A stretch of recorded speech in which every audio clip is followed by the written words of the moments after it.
And wait, no longer greatness has arrived. Welcome to the Trophy Room, a PlayStation podcast made by the players for the players.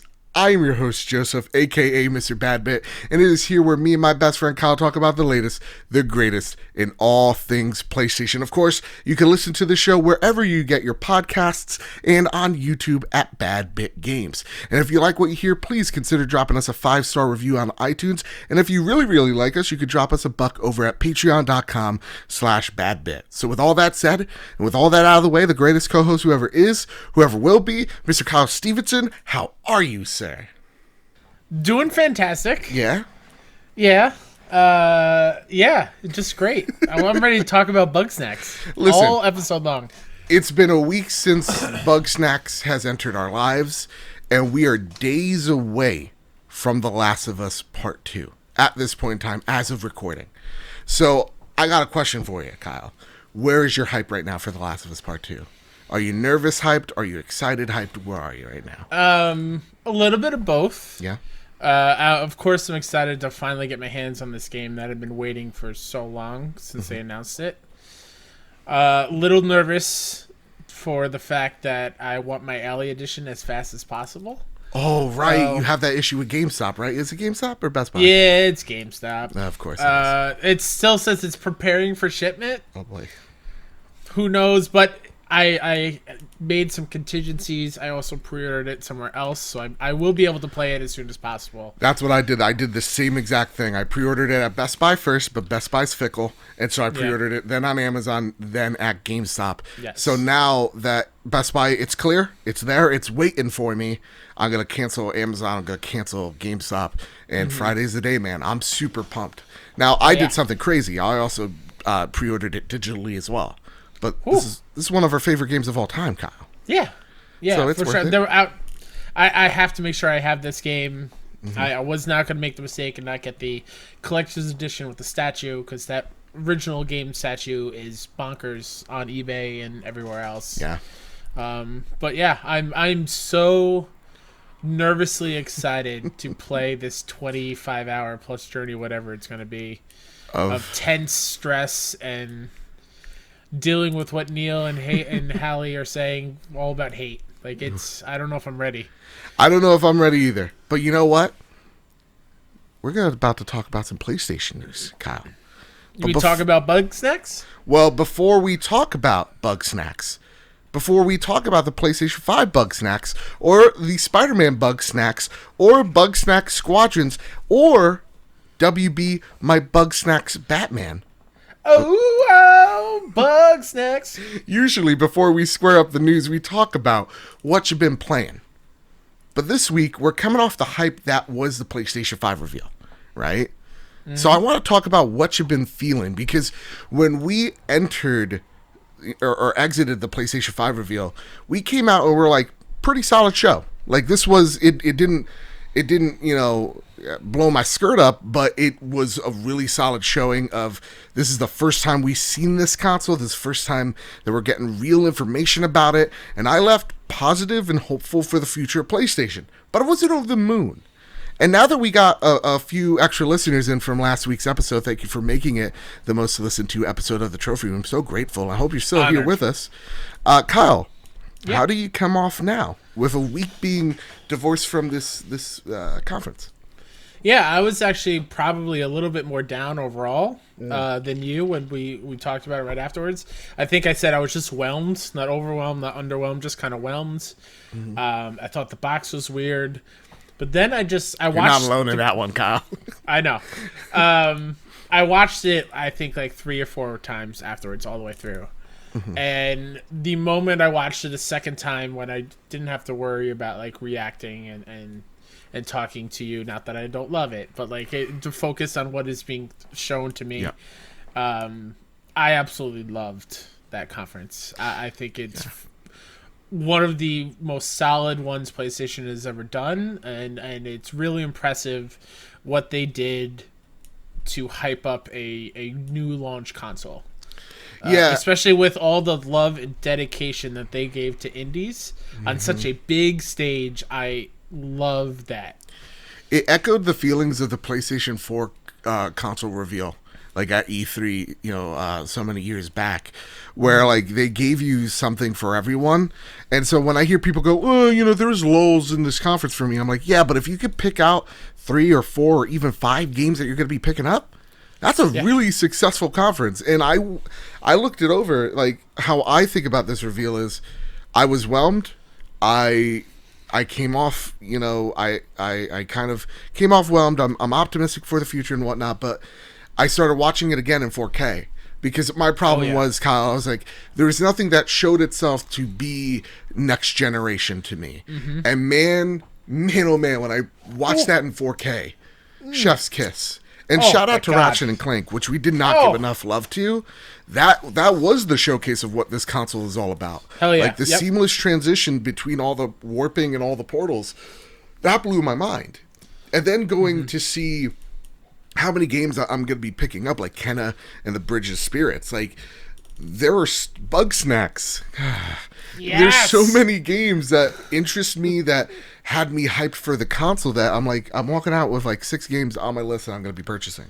Yeah. So there is no way that this conference really disappointed me. In fact, I think it was one of the best conferences we've had, with an asterisk, given the circumstances that was the global pandemic that we're all in. Mm-hmm. It was such a perfect showcase in terms of like, you have this global pandemic, everybody's at their homes, they're forced inside, so now you have to make this whole new platform, you have to make this whole new transitions, music, whatever have you, and they did it flawlessly. And that's with the point that they made, or I think Benji Sales, I think, was talking about it before this event, where some third party developers and publishers pulled their games because they delayed it a week. Yep. And so who knows what those games were, but it could have had even more games there for more people. Like that's pretty impressive. Yeah, and again, like having it just over an hour. My next question for you then also is, how do you view the PlayStation 5 now? Because there's so many, like, this thing is huge. There's no doubt about it. You know, it's a big boy. It's a big boy. It's 15 inches long. It's about 4 inches longer than the Series X, and it's not as fat though. But it's a little bit slimmer than the fat PS3. So how do you feel about those dimensions? People are ripping it that it looks like a router. It's like, yeah, it's a piece of technology. Everything's gonna always that it doesn't annoy me. It's just like, what do you want this thing to look like? A rectangle? It's a rectangle. It's just a weird rectangle. I don't understand. If we got something too similar to either Series X or what PS4 is, people would be up in arms over that as well. Yeah. Like I'm kind of happy it's not just a flat, like, rectangular box. I like that it looks different. After it like marinated with me a little bit. Seeing it, I believe today, I think it was Nibel or Wario, they tweeted out a picture with both versions laying horizontally, which is something that how I'm going to have my system over here on my entertainment center. And I actually really, really dig the way it looks. I kind of like the curved features of it. I kind of like where it might be one of the most customizable consoles ever, I feel like. I mean, there's a whole news story piece about it that we'll get into, but like, for me, just the looks aside and the aesthetic, I dig it. I wanted something weird. I got something weird. I came off positive at it in the beginning, and now I'm just like, I love this design. It's big. Yeah. It's a tower. Who cares? You know, again, the Xbox Series X, it's a fat boy, so I don't care either. Like, both of them are weird and they're doing something different. And I think we should at least give them a point, each one of them, for like, hey, you're doing something different and unique. Check. Yeah. Because how many times we get a goddamn rectangle, right? Yep. Or a square. But with that, Kyle, listen. Also, shout out to PlayStation. If you didn't know, the grips on the back of the DualSense, also along the covering the PlayStation 5, is actually little tiny sacred symbols. The triangle, circle, square, and X. They're just all over the thing, which I think is awesome. Yeah, there's a lot of PlayStation love. And talking about PlayStation love, this is going to be a big episode, bigger than we normally do. And that is because after we talk about the news and Andy's snail mail, we actually have our special guest, Brock Mclaughlin. He's going to come on over. I'm going to interview him about his thoughts, our grounded interview about The Last of Us Part 2 review preview. So this week's episode, there's a lot to it. But before we get into all of that, I want to thank our patrons over at patreon.com/badbit. I want to thank our new patrons, Dave Ernsberger and Games Mean Something, our gold members, Griffin West, Robbie Bobby Miller himself, and our Silver Plus members, our new Silver Plus member, and because Sean Capri over at the Xbox Drive, he has a sexy lady voice going, introducing each patron. It's kind of put me on blast. So Marcus O'Neill's like, listen, I'll up my pledge. You got to do a sexy lady robot voice. And I am on board. No. Listen, whatever supports the show on Patreon. So with that, our new Silver Plus producer, Marcus O'Neill, Ray Martinez, and JB, the Purple Monkey himself. Thank you, sillies. And with that, of course, you can check out over on patreon.com/badbit our Road to Greatness, our spoiler cast review of The Last of Us Part 1. So if we ever got you through a rough work day, a long drive home, or just got you through, quarantine, it means a lot. Just drop $1 our way. It really does help the show go, and it gets us new equipment like the mic I'm using right now. So thank you all so freaking much. And with that, Kyle, it's time to get that mental image out of your head. It's time to square up the news. You just had to put sillies in there, right? You just had to. I still feel it cascading down my spine. Bug snacks? You want me to say bug snacks in that voice? Please. No, not in that voice. Nope, never mind. PlayStation 5 price and release date leaked by Amazon. This comes from Eric Kane over at Forbes. Amazon France briefly listed the PlayStation 5's price and release date before taking that information out of the listing. This comes via Ben Geskin on Twitter, who stumbled on the listing prior to Amazon scrubbing it. He took screenshots, however, and those aren't going anywhere. But it is interesting and not at all unbelievable. Amazon France lists the release date for the PS5 as November 20th, 2020, right smack dab in the middle of holiday shopping season and 1 week before Black Friday. The Amazon France listing has prices for both the PS5 and PS5 digital only editions. The PS5 is listed at 499, I'm guessing, euros. Yep. And the digital edition clocks in at 399 euros. This converts to approximately $565 US and $450 US respectively, and 447 pounds and 358 pounds in the UK. So, Kyle, with all this, right, we're a week away after the PlayStation 5, and also rumor has it, as this show was going live, breaking news, Xbox with their whole July event, supposed to be huge. I can't wait for it. Can't wait. Good luck to you guys. I hope you crush it. They're coming out and they're saying Xbox Series X, rumor has it, $400. Whew. Lockhart, whatever that is, around $200. So, damn. Kyle, we could kind of understand why PlayStation hasn't or didn't release their info, their price tag on the show floor, because they don't know how aggressive Microsoft's going to be with price, which is awesome for us, the consumer, because when they fight, we win. So absolutely. My question here, we kind of came off last time we talked, you thought the console was going to be high. Same here. And it's still my big fear, because at this point in time, it's still all rumor, speculation. You know? So what do you think? Where do you think the price is going to stand on this console? Not that I agree with this listing, because I don't. I still think those are placeholder prices. Same. But I still think they're around about what I thought it would be, around $600 for the disc, $500 for a digital. And if that's it, if that is the prices that we get, I'm okay with it. Yes, it's a lot of money, but it is a brand new system, and that is kind of the price you got to pay if you want to be an early adopter. Exactly. Hearing the rumor that Series X is coming in lower than I think we all expected, that's kind of a shocker. I would not hold it against PlayStation that is 100% what they're waiting for. I think that's pretty obvious, actually.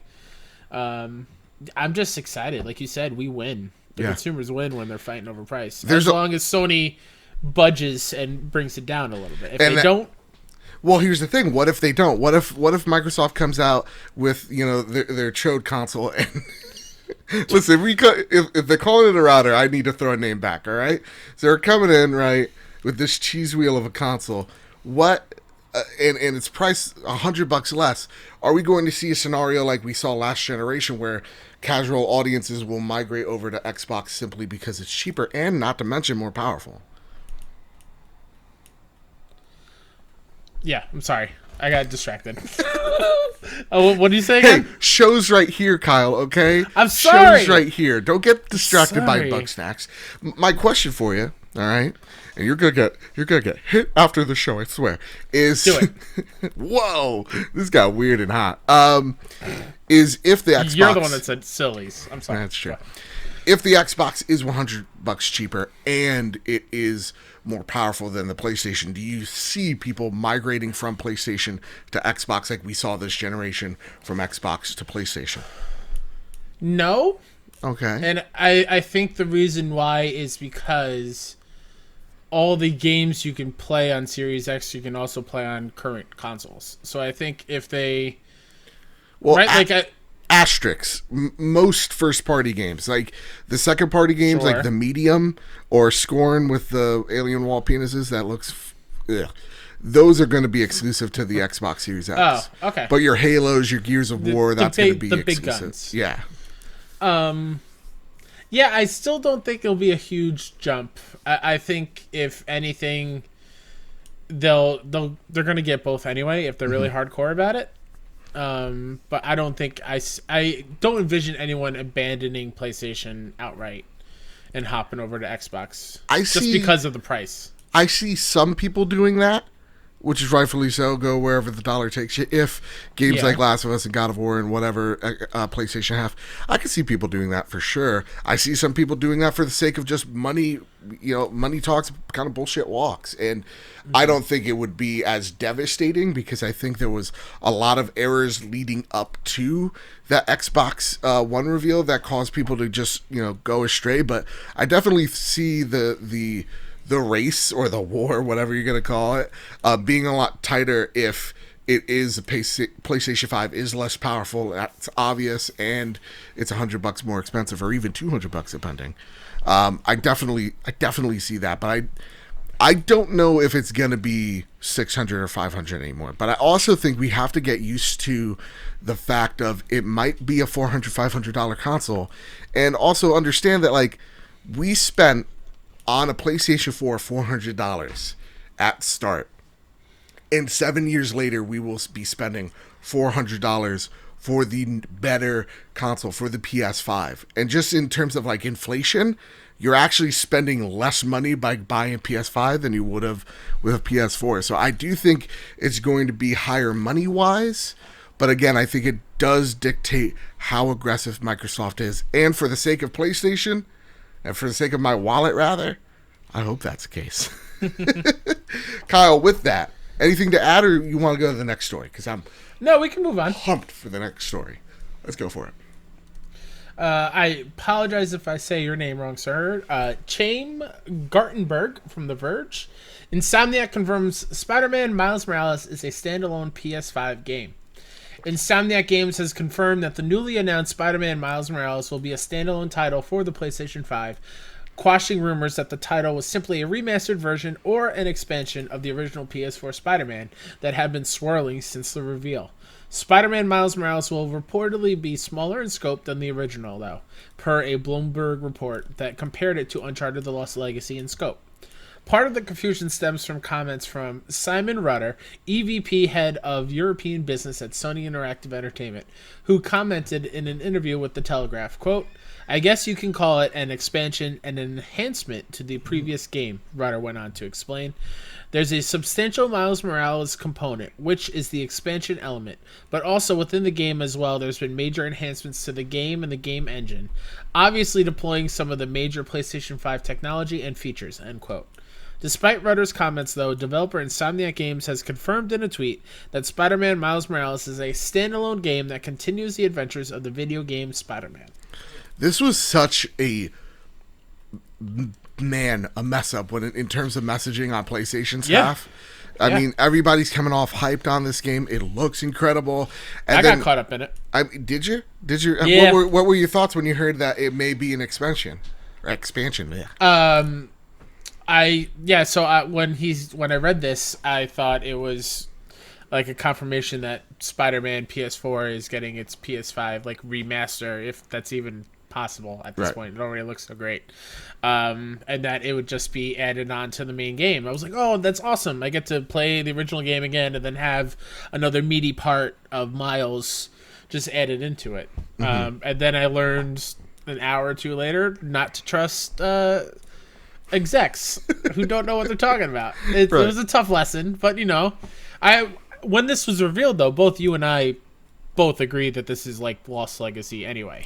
Yeah, and I think everybody was just like, well, given the time it has, which we could kind of assume it's been about 2.5 years. You could think that this started development a while back before the original game launched. But even then, it's been 2+ years. Yeah, this development time, all things considered, I'm expecting a smaller experience. I'm expecting like anywhere between a 15 to 20 hour experience, but that's still a fucking awesome game. If the game's awesome, if the game's Miles, man, oh yeah, it got me so hyped. Miles Morales, Christmas time in New York, hell yes, I want to swing around that city. Did you get to see it in 4K? Oh yeah. Oh my god, the lighting is insane. The snow is beautiful, and you see all the pores on Miles's face. Like, this was, I think, when you looked at it in the stream, and I think at this point, if you've watched the stream and you're like, I don't see next gen, watch it again in 4K. It's up, it's there, it's available. Whoa. I was blown away. It's a trailer I've been watching literally every day because Miles Morales is... He's my Spider-Man. I love him so freaking much. Into the Spider-Verse. I mean, like, you see the logo if you're watching on YouTube. That style is literally cemented everywhere. It's in the intro, for Christ's sake. So for me, this game means so much already, and I can't wait. And also, just to look, it's gonna be a smaller experience. We're usually used to launch titles being what is it, like Knack? Right, Killzone Shadowfall. We were talking a few weeks back, maybe even months at this point. We were talking about what's going up against Microsoft's Halo, right? That $1 billion franchise. What could go up against it? Because as much as I love Horizon, I don't feel like Horizon still has that impact like Halo does. That has decades worth of love and fandom to it. And I think Sony was super smart here by saying, well, what has decades of love, and what is something that we have, and that is Spider-Man. Now, my question here before we get into the next topic, do you think that this is also a PS4 game? Or do you think it's solely just PlayStation 5, that's it? I think this is just solely PlayStation 5, that's it.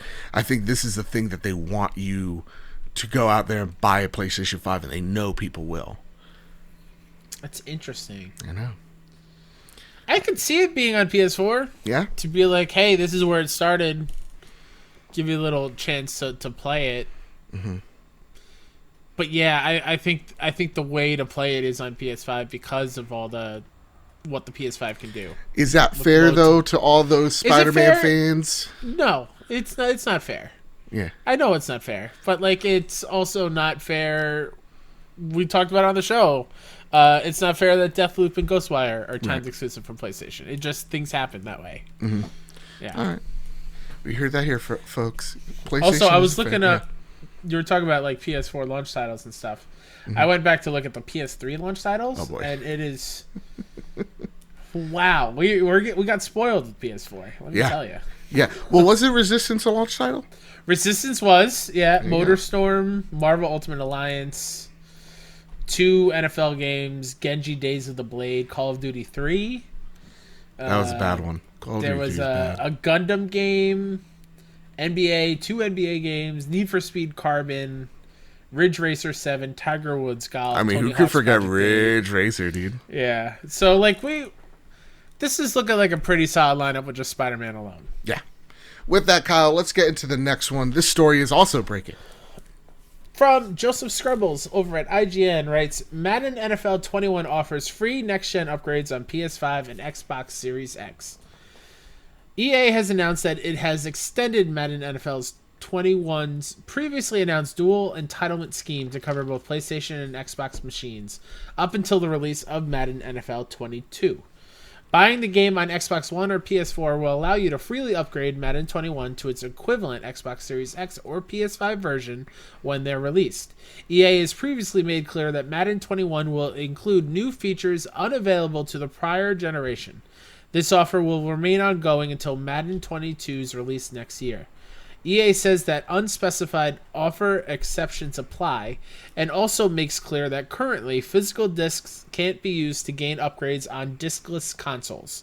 So a PS4 Madden 21 physical copy won't allow you to upgrade on the new PS5 digital edition. While many Xbox Series X games, including Cyberpunk 2077, will benefit from the similar Xbox Smart delivery scheme, very few games have made the same commitment for PS4 to PS5 upgrades, with Destiny 2 one of the notable exceptions. Update from Brianna Reeves over on PS Lifestyle. Sony won't mandate that such a system is upheld across the board. Instead, publishers are free to make this decision at their own discretion. This report comes by the way of GameSpark, a Japanese website that reached out to Sony Japan for further information. Twitter user Black Kite translated and summarized the response GameSpark claimed to receive. See Black Kite's post in tweet below. Quote, apparently the update program for PS4 to PS5 software copies will be done at the publisher's own discretion, but SIE stated that they will flexibly support these upgrades even in Japan as well, end quote. So we had a lot of questions about smart delivery. It looks like here you have it. I was fear-mongering, and look at you bringing me to reality. What do you feel about this news, Kyle? You get to bask in the you're rightness. This is just cross-buy. I was freaking out. PlayStation 5 has smart delivery. Or do you think it's too soon? Who knows? You tell me, Kyle. I think it's still too soon. I'm not going to bask in the glory anyway, but This does seem like it is just cross-buy. Yeah. It really does. I think that's the whole thing. I think just Microsoft's coined a catchier term for what it seems like. But this is cool. I'm happy that there's at least a confirmation that this is a program that does exist for Sony. Yeah. Yeah. And just it like Xbox, also, it makes sense. Yeah, it makes sense that you buy physical, you're not going to get the upgrade on discless version. Like, that makes sense to me. Total sense. What are you going to do? You're going to mail in your disc? Yeah. Why, EA? Now, this. I bought this and expected not to be a disc inside. How dare you? You know there's a Karen out there. She's just waiting to talk to the manager about that. Now, this is, of course, great news. This comes off a lot of controversy from EA's end, where they're like, yeah, 3 months, that's it, that's all you get. Or some extreme where people are like, wait, I bought this game. You know, why do I have to buy it again?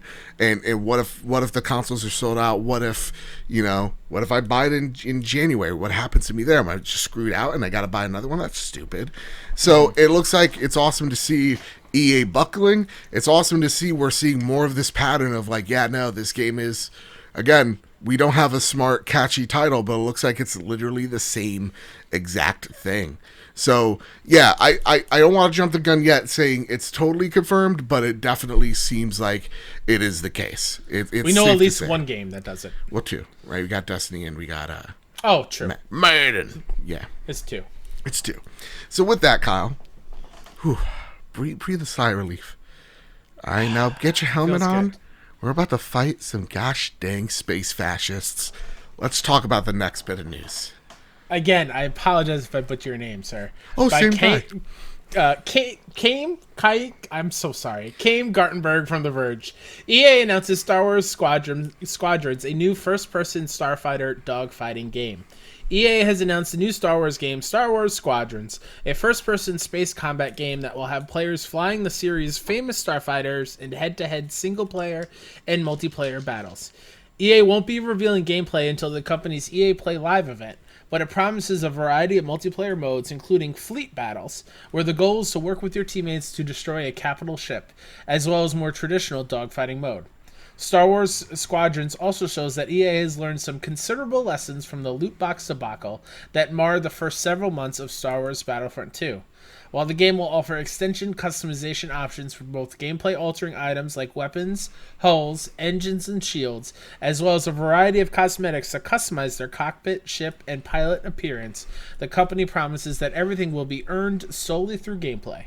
Another welcome improvement, cross-platform support with multiplayer supported between players on Xbox One, PlayStation 4, and PC. Squadrons will also be compatible with VR headsets on PC and PSVR. That's a win. What a win. What a gosh dang win. With that, I forgot, if we mentioned Bug Snacks more than 5 times, you know who we activate? Oh, God, he's back? Yeah, the Winter Gamer. The Winter Gamer writes in like you can to at PS Trophy Room or the Casa de Bad Bit Discord server, and he asks the following. With EA announcing Star Wars Squadrons, do you think that people will give EA another chance, especially after the first showing of Battlefront 2 and Anthem? Is EA having it as a $40 game and crossplay good enough to give EA some good faith? What say you, Kyle? Why is it $40, you think? Well, do you think with all this like crossplay, it looks like just no pay to win, just cosmetic DLC, microtransactions. Do you feel like this is a play to win the hearts and minds? Ooh, sorry, indigestion hits. You all right? You good? Yeah, I might die, but let's get. Don't die. Stop it. Yeah, I think it doesn't hurt. Mm-hmm. It doesn't hurt on EA's side to put out a $40 game with crossplay and stuff. Right. Having it as a $40 game makes me wonder how exhaustive and how extensive the single player component is. Yeah. I think it's more just like multiplayer maps in general. Yeah, I think it's more like manage expectations. Yeah. And also, like, since there can't be that many maps if you really think about it, since it's mostly space battles. That's true. So, like, manage expectations, but they're doing so many awesome things, too, with this title, where, like, charming things, like adding PSVR support, making it so, like, if you want to fly with a joystick, like those, like the flying that's games, cool. Yeah, you can do that, too. Like, that's cool. There's tons of things here, and with it being $40, it being cross-play, there's just so many wins in its camp for me that this is an automatic get. It's already Star Wars, so son of a bitch, I'm in. It is. I love Star Wars. I was gonna get this game regardless, but seeing it at the price tag, Kyle, are you thinking about hopping in? Maybe. Okay. I'm a maybe. At EA Play, I assume we'll see more of the single player stuff. Right.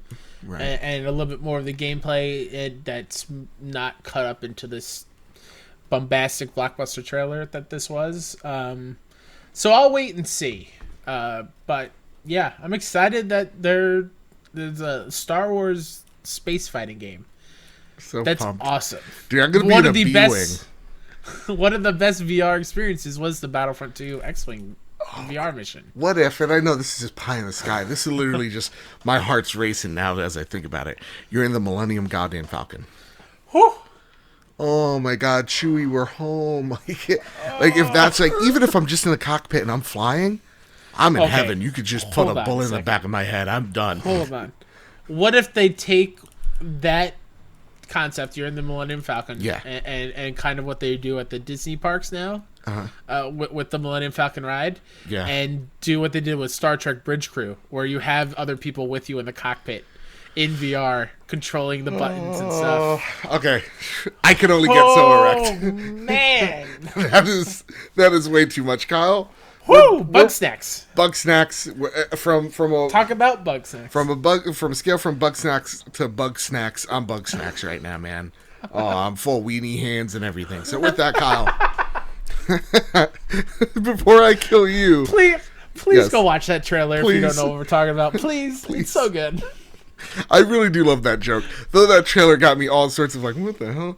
Like that joke really landed with me. Kyle, I can't wait. Here's something that's maybe not going to land with you. Let's talk about the next story on the list. Let me take a deep breath. Breathe in, breathe out, brother. Brianna Reeves over at PlayStation Lifestyle writes, DC Fandom's free virtual event in August will feature WB Games announcements. In the wake of event cancellations across multiple industries, DC Entertainment has announced plans to host a DC Fandom digital experience this summer. Touted as a mega 24-hour immersive virtual fan experience, DC Fandom will offer fans free access to talent gatherings, announcements, and content reveals on August 22nd. A press release via DC Comics' official website notes that the event on August 22nd will unleash, quote, new announcements from WB Games, end quote. As of writing, there's no word on what these announcements may entail. Yeah, right. That was me, not Brianna Reeves. The wait for WB Games of Montreal's long-rumored Batman title counts as one major possibility, though. Arguably, the same holds true for whatever Rocksteady has been hard at work on for the last several years. Interestingly, last week ended on another intriguing piece of WB Games news. According to a report from CNBC, WB parent company AT&T aims to sell WB's gaming division. Nothing is confirmed as of yet, and it's unknown how the sale would impact licensed properties. But should such a move take place, it will prove quite the game changer. What a roller coaster. You're on the roller coaster of emotions right now. Famous Seamus does write in. They asked the following. Are you ready? If ready. WB Games were to be sold to another publisher, who would you want to see buy them? Cough EA. Or sorry, cough anyone but EA or Activision. Cough. Ooh, sorry. I mean, yeah. I mean, yeah, I think EA's mismanagement of the Star Wars IP is, though we talk about, the title above us being excited for, but seeing the mismanagement there, seeing how Activision treats licensed titles, I don't want those two. And, right now, rumor has it, is there are 4 people up for stake of buying WB Games that has, again, Rockstar, Rocksteady. Take-Two? Yeah, Take-Two. Or Take-Two's looking into buying them. Buying it. So it's Take-Two, EA, Activision, and fourth, Kyle, and this is why it's on the PlayStation program right here, is our mortal enemy, Xbox. Microsoft's looking to buy the WB division, which would be real talk. They're talking about a mic drop moment in July, nonstop. Seriously. We're rooting for them. Yes. Right? So, if this is one of the mic drop moments, they would have Mortal Kombat. They would have, theoretically, if the licenses carry over, they would have a Star Wars, a Harry Potter for nerds, and for TERFs. I don't know what that means, but I think it's flame towards J.K. Rowling that. She's so disappointed. And who else? Oh yeah, Lord of the Rings. So you get all that IP right there, theoretically, in this sale, or at least licensed off to Microsoft. Now you get to taste the bitter steel that is Microsoft fans looking at us while we're playing Spider-Man, Kyle. Does that feel good to you? No, it doesn't. Not at all. It's a little different, though. Okay. It's not that Sony bought Marvel. It's just Marvel went to Insomniac and said, hey, make this game. It's not like they bought the rights to every Marvel game. Right. This one hits different because Microsoft was just like, yo, I'm going to buy them studios. Yes. You're just going to buy it all. $4 billion? Let's go. I'll pay that. That's chump change over here in, Satya Nadella's wallet. So, yeah. I mean, it would be, I'm not going to lie, that would be a huge win for Microsoft and Xbox fans. I would be so happy for especially Luke Lord because he loves Batman games as much as I do. Yeah, he sucks. I want to be able to still play him on my PlayStation, so I would take any of the other ones, even EA or Activision. But that hurts to say. Whoa! No. I would say I just want to be able to play the games. Yeah, but EA and Activision, that's that's just I would rather it being gated off. But also knowing Microsoft and if we could be a little positive here. Right, yeah, it's not all doom and gloom. You take a look at Minecraft. Microsoft's also in the business, the money making business. That's true. So it doesn't necessarily mean it's going to be solely on the Xbox platform.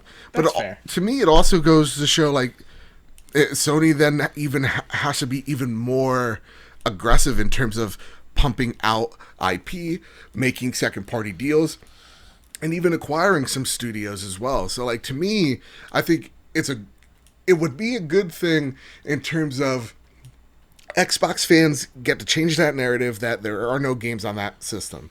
And at the same exact time, if you're on PlayStation land, PlayStation is then going to look at that going, okay, whoa, we have some close partners we can't lose. So let's try to seal some deals.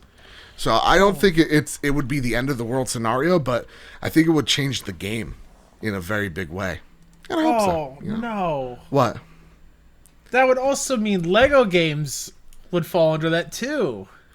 Ooh. Lego is WB as well. So then that would mean, wait for it, Nintendo would get hurt by this deal as well. So this is a multifaceted thing. This is going to be big. Yeah, it's going to be big. Also, AT&T, what are you doing? Why are you looking to sell WB games? Yeah. Are you nuts? Are you Come nuts? on. Well, I mean, if you think about it through like the business lens of like a shareholder, guy or gal, they don't care. They just see dollar signs. They're just like, well, these divisions, how much do we make year over year? How many things do we have in the pipeline already? So, like, to me, it makes a bit of sense. But there's also, I think what you gone on to mention is the difference, I think, between the licenses here rather than Spider-Man, why it doesn't feel so good is the license Spider-Man was in the hands of Activision being treated poorly and mismanaged. And when it left, and that deal was terminated, they created a new deal with PlayStation, and we had something that was a banger that really changed the way for this game.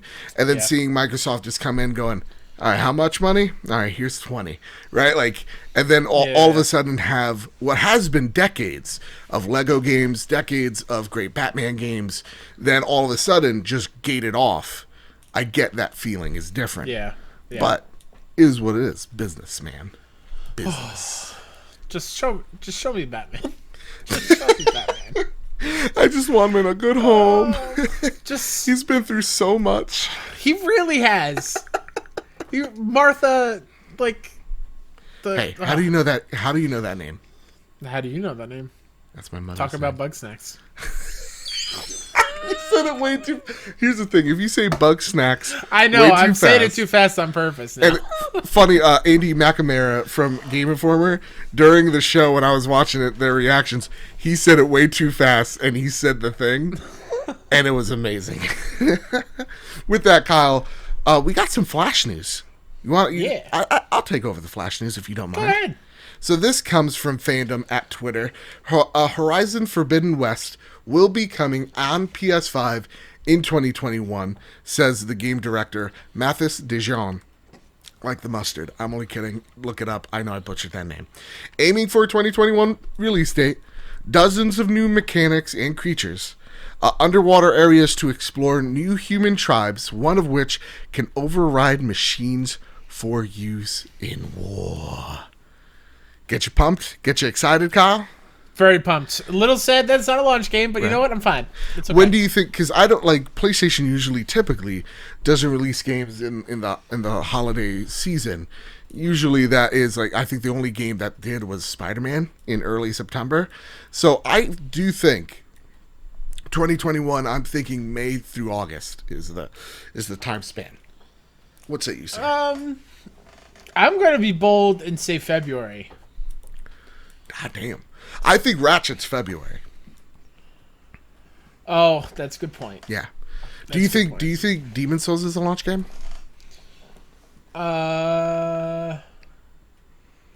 Just say yes. Actually, no. You know what? I think Demon's Souls might be February. Okay. Ratchet might be the May game. Okay. And I think Horizon might be the September game. Okay. I can see that. That would make sense.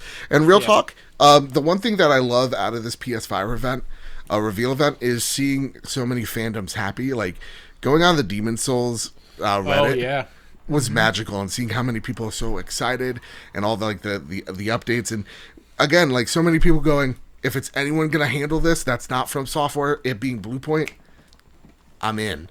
So I love seeing that. And the reaction for Horizon Zero Dawn, it's just been killing it. And also the reveal, the PlayStation 5 reveal, I should have put it in the notes and I didn't. This will be included in the Flash news. One of the most viewed reveals ever. 16 million people on the stream alone.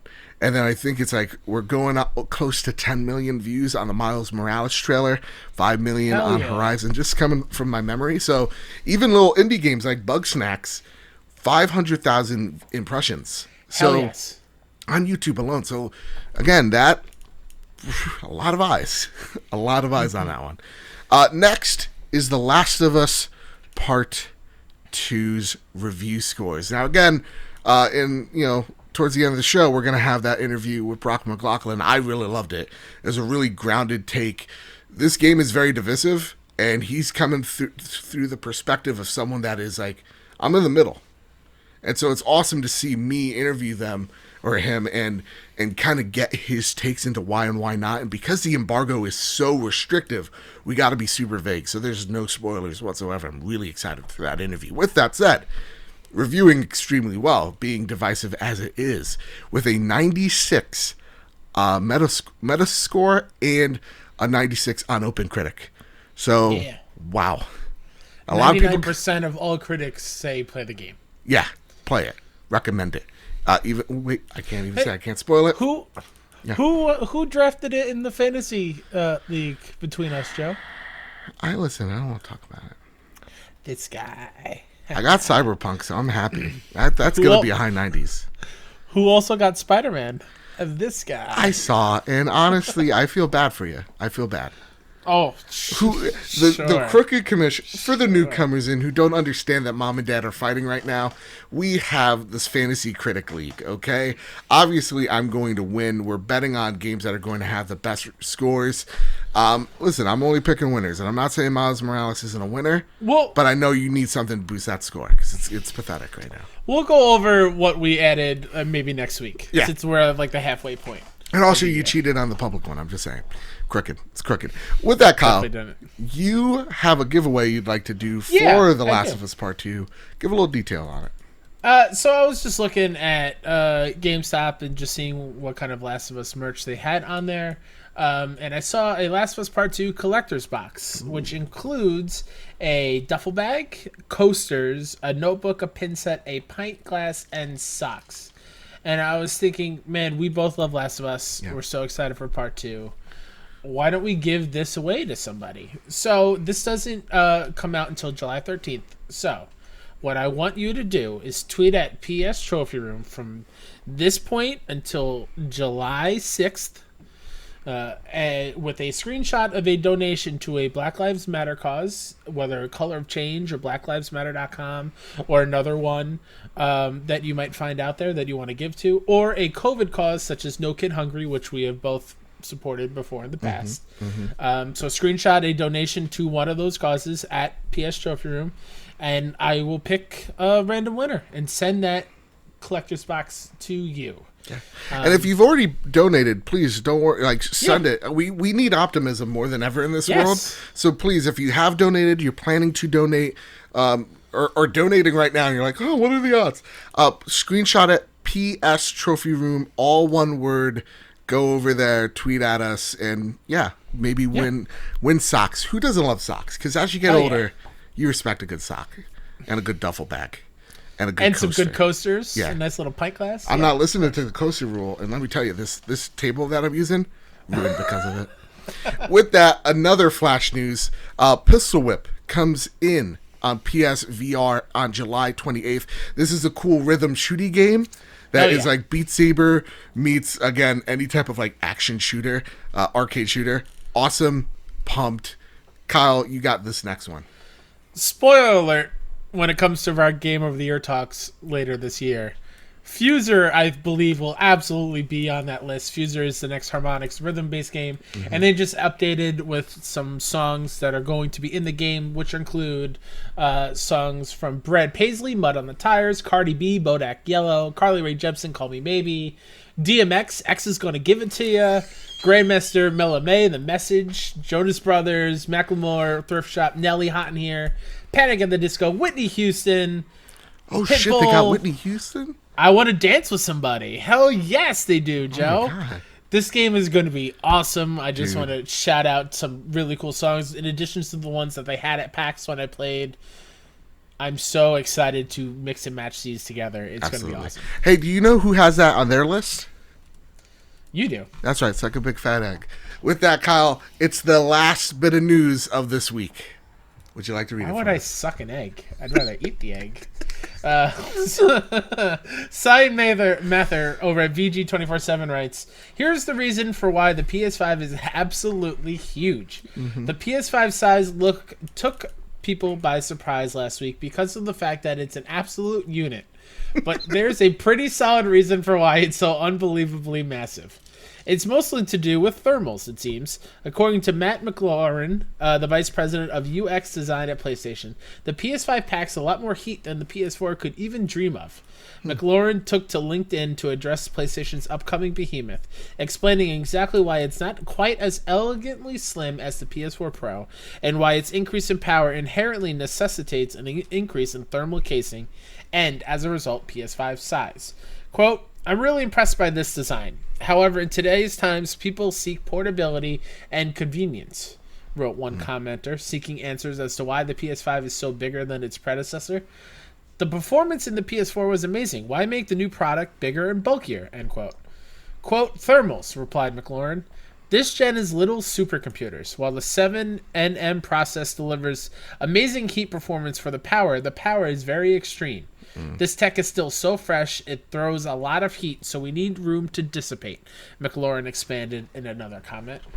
So with that, we talked about why are these consoles so big, you know, Xbox being a chunky monkey, and then we got the PS5 being the Tower of Terror, it seems like.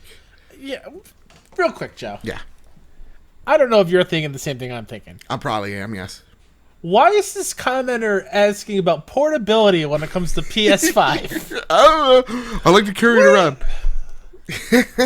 I mean, yes, you got the Switch, and that's a game changer that way, but no one's asking to bring the PS5 and Xbox Series X to places. No, and with that said as well, like, yeah, I get they're big, but, like, again, the designer literally said why it is so. Yeah. And, yeah, the Xbox is a little bit more compact. It's using, again, I keep on saying this, but the Mac Pro from the 2000s design, where it sucked in heat from the bottom and boom, elevated it out top, which is an awesome design. It's personally my favorite between the two. But with that said, the reason why these consoles look so weird is because, whoa, Discord just yelled at me. Damn you, Discord. I know, right?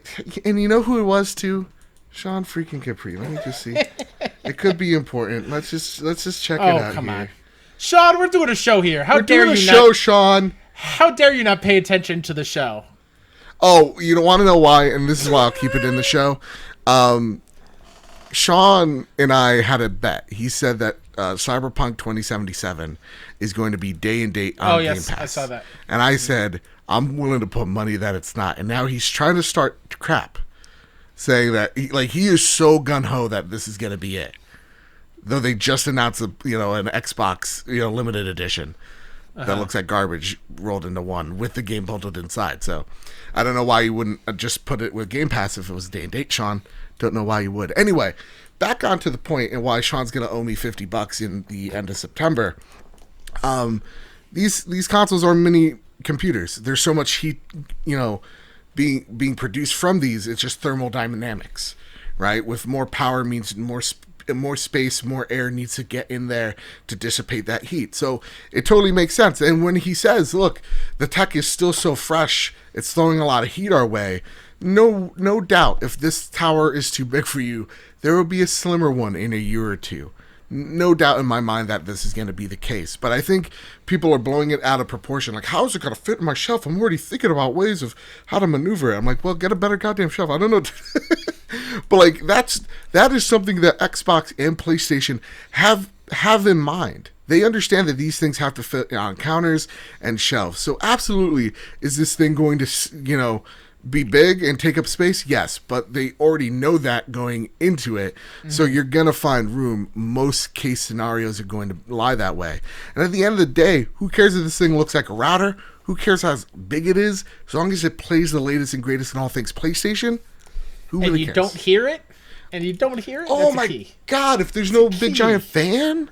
Oh, God. With that said, there you go. That's our rant. All right? Welcome. That was my TED Talk. I'll be taking donations at the door. Kyle, are you holding on to something? Yes? Good. Prepare the drop. Each and every week, PlayStation drops the latest and greatest in all things PlayStation onto the PlayStation storefront. The only problem is that there are way too many amazing games to list off. But this week, there's actually no games, so no greatness this week. It's kind of weird. Well, until Last of Us Part 2 comes out, but again, that's not as of recording. I mean, that is the drop, right? Someone is asleep at the wheel, Kyle. There was supposed to be a drop, and I'm too lazy to look at the games that came out this week. Anyway, instead of the latest and greatest, Kyle, you have to reveal our betting results from the PlayStation 5 show. If you don't know, I'm keeping up this voice for way too long. You are. 2 weeks or a few weeks ago, Kyle and I came up with some bets, crazy bets for the PlayStation 5 reveal event. And now with it over, we have the results. Kyle, drop it on us. Yeah, so further clarify, we were asking each other these questions, and the answers are what they counted. Yeah. We were trying to throw each other off. The first 5 are worth 1 point. Okay. Then we have combos, like Price is Right. Those are worth 2, and then our dream predictions were 3. So I'll just go down in order for each of us. So my first one was no mentions of studios being bought. Fuck. I'm going to take that as a point, because there were no mentions of studios being bought. There's some hints that may be Housemarque, but nothing.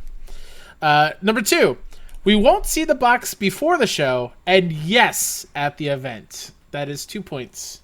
For you or for me? For me. Oh, wait. That was one of mine. You asked me the question, would we see the box before the show or at the show?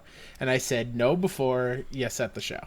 Okay, yeah. All right. So that's a point me. All right, Kyle's already... I already know who won this. Kyle definitely ran Number away with 3 that Joe asked me was, is Herman Hulst running the show? And I said yes. He was not the one running the show. It was very much they were kind of going all over the place. So no points for me. Number 4. Dude, Herman Hulst. Jesus. Also, I love the controversy that some of them were CGI people. Same. And you know what? I think some of them were. I'm on board for that conspiracy theory. Go back and look at that Gran Turismo dude. There's no way that's a real human being. If you believe that, then I got some 5G articles you need to take a look at. Number 4 is Sony acquires the Konami franchises, starting with Silent Hills. Nope, that did not happen. Damn. Number 5, backwards compatibility is a thing with boost mode. No mention whatsoever during the show. So you're walking away with this one. You got this. I've got 2 points right there out of those 5. Here are Joe's. Okay. RE8 dated for February 2021. It was dated for 2021, but not February, so you don't. I'll give you a half a point. Okay, give me. I'm gonna need it at this point. I'll give you a half a point on that one. Okay. Captain Quark will not speak. I've watched that trailer a bunch of times. He did not. I did not hear him, so that's a point for Joe. Yes. Oh, there's a Cotty. He's good. Third one. I asked you how many new IPs. Brand new IPs. You said 5. There was way more than 5. Dude, way more than 5. Yeah. So no point there. Number 4, Blue Point's game will feature a sword. Yes. It did feature a sword. God, Yes, I'm so it ready did. for Demon Souls. I thought it would be Metal Gear Solid and be sneaky game. That's where I was going with that question. And number 5, Nathan Drake will not show up at all. He most definitely showed up at the beginning in the montages. So, real talk. Was that the last one? For the 5 questions each, yes. Okay. Here, so I forgot to mention this on the show before the reveal started. I thought the best way for them to reel in the PlayStation 5 reveal was to do the line from Uncharted. If things could have been different, different chances, different choices, would we take them? And then Sam going, no, I like the hand we've been dealt. And then they did it. And I was just like, it hit me right in the feels. Like, yes, that's kind of... All right, anyway, continue. So combo questions. We both answered a number question. Price is Right rules. Right. If you went over... Or no, if the real thing was over what you predicted, you get no points. Okay. You have to be under whatever the answer is. Okay. So the first one was third-party games. Total. I said 10. Joe said 7. Here are the third-party games that showed up. Fungool. Bugsnax, Deathloop, Ghostwire, Godfall, Goodbye Volcano High, Hitman 3, Jet, Kena, Little Devil Inside, NBA, Oddworld, Pragmata, Project Athia, Resident Evil, Solar. There's way more than 10. So I got that one. Oh, wait. These are worth but 2 if points. we're over it, if we were over it, don't, like, none of us get the points? Ah, don't worry about it. I'll just say that you cheated if I lose. Just don't worry. You don't get the points. Okay. Because I was closer to the actual number. Oh, PlayStation 5 or PS5 said on stream. So PlayStation 5 or PS5, those two terms said on stream. I said 20. Yeah. Joe said 50. I don't know the actual number. We could put this one up in the air, but I'm pretty sure it didn't go over 20. So I think I had that point. But I will not count it, and I'll come back next week. Okay. So that one's up in the air. First party games. I said 4. Joe said 5. I was a real dick about it, y'all. And here are the ones that are there. Okay? I'm not counting second party. Right. So. Well, second party, I mean, they are exclusive and under the PlayStation Studios umbrella. Okay, that's fair. That's fair. So with that, I'll give you that one. You had it anyway. It was 9 total. First party / second party. So Joe gets those 2 points. God, yes. Okay, write that down. Tally it up. Write those down. And then the final one for the combo questions. Oh, such an easy 2-pointer for me. Mention of Ears by Mark Cerny. Joe said 1. Mention of an ear by Mark Cerny. I said 0.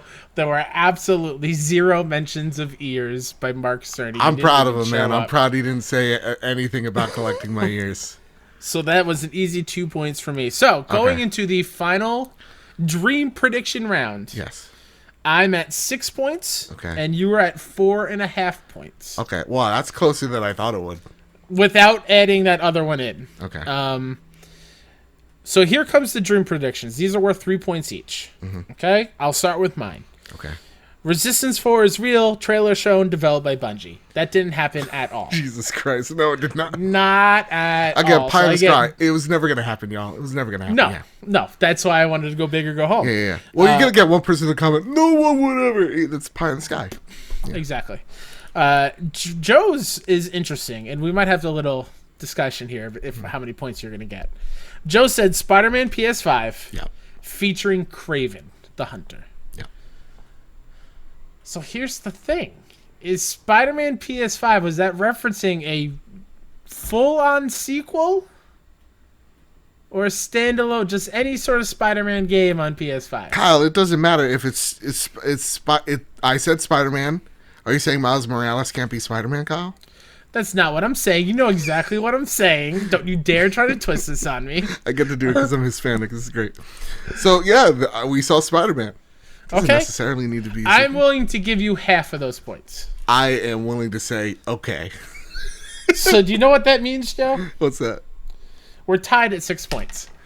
So, we have to go back, or I have to go back and count the number of times PlayStation 5 and PS5 are said. Yeah. If it cracks 21, you get the 2 points and you win. If it's 20 and under, I get the 2 points and I win. And did you remember what the loser had to do? What's that? They had to stream the My Unicorn Princess game no. Oh, no. for as many hours as they lost by. Shit. So either way, one of us is streaming that game for 2 hours. Bugsnax.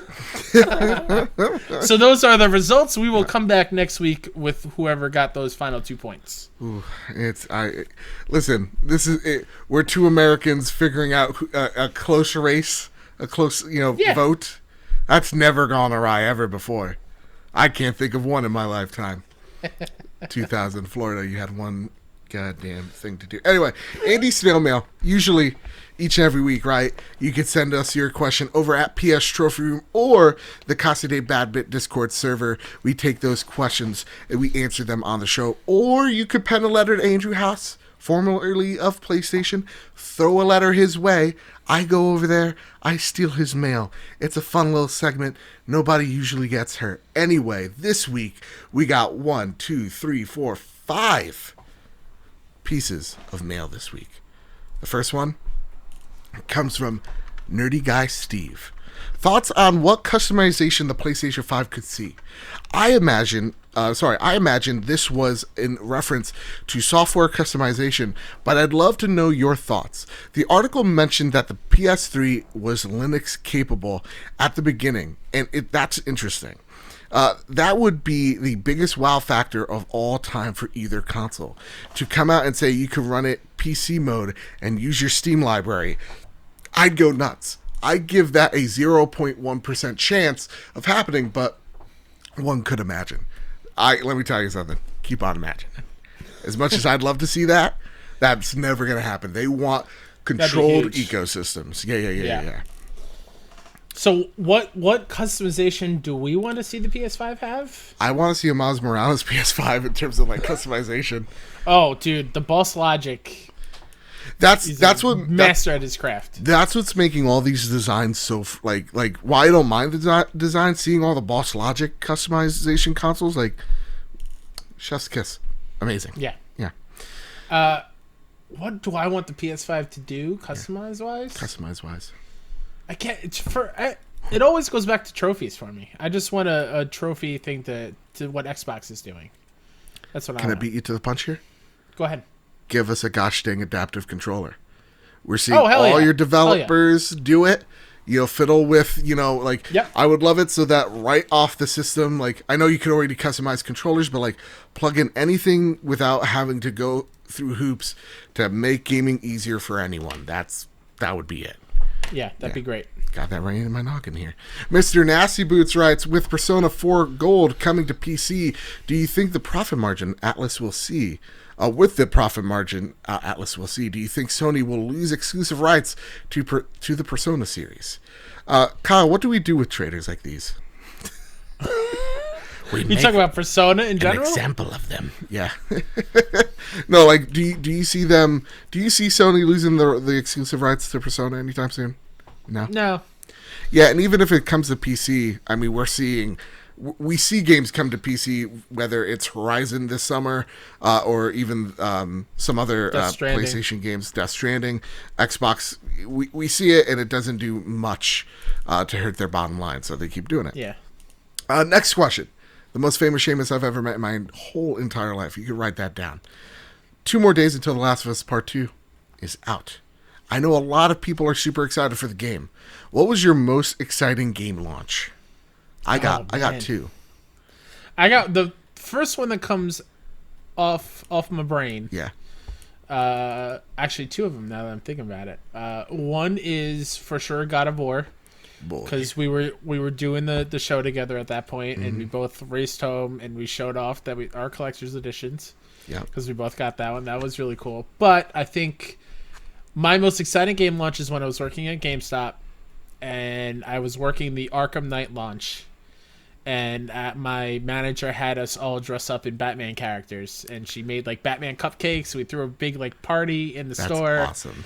I was Bane. It was awesome. I had a great time, and I love. Who was Batman? So I don't think anyone showed up as Batman. We had a Harley. Oh, it was villains. It was. Okay. We were all villains. That was what it was. Was it before or after the voice? Well after, and I couldn't do the voice, so it was not great. Would you like to pre-order anything while you're here at GameStop? I never did that. I was bad at that. You think trade-in values are your ally?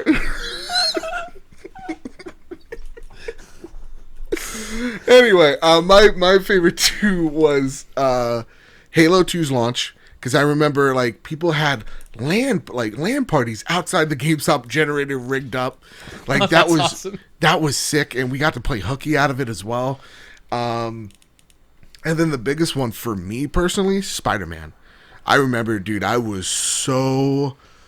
I mean, I am still like I'm a Spider-Man kid, so like having that game, having that console, like the days up to release, all the good news that comes from it, like, oh my god, so many good vibes. So many good vibes. It's always something too when you're getting like the limited edition console at a GameStop. You always see like the 7-year-old kid going, "Oh, he's got the console. That's fucking nuts." And you're like, "Yeah." Every time kid. you feel like a badass. Exactly. You shouldn't. You shouldn't. You're spending money not frivolously. Great. Exactly. But if you feel great walking out with that. Yeah. With that, Antonio, a great question. Antonio writes in, how much do you think the DualSense controller will cost? $60? Or do you think Sony views this more as an elite pricing because of all the new features and technology? And Nate adds to this question. On that note, will the current camera work on PS5?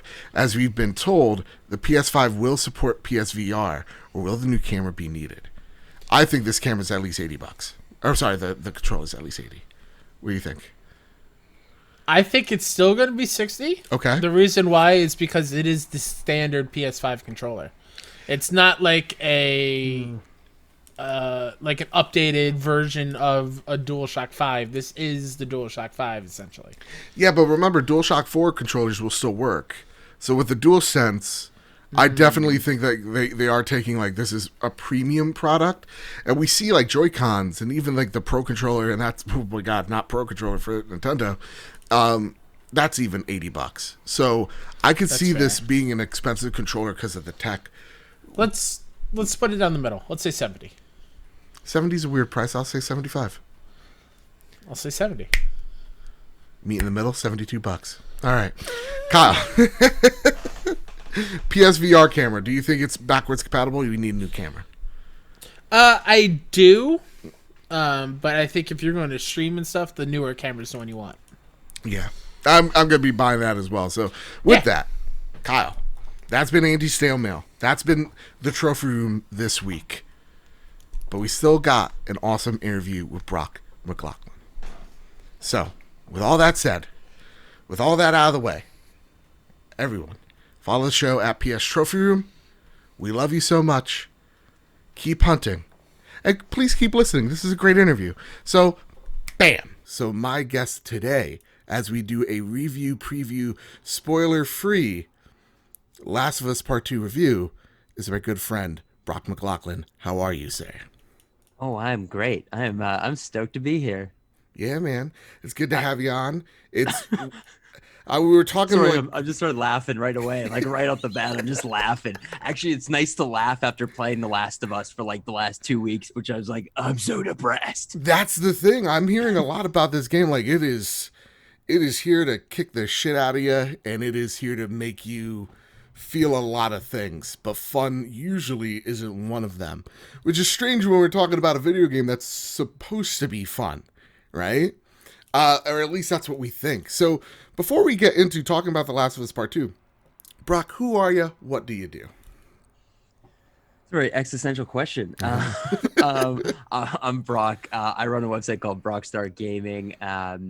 It's a blog. I talk about tech, video games. I have a YouTube I am just getting back into, which I am very excited about. I can't really plug it, but you can look on Twitter at Brock Mclaughlin, find me there.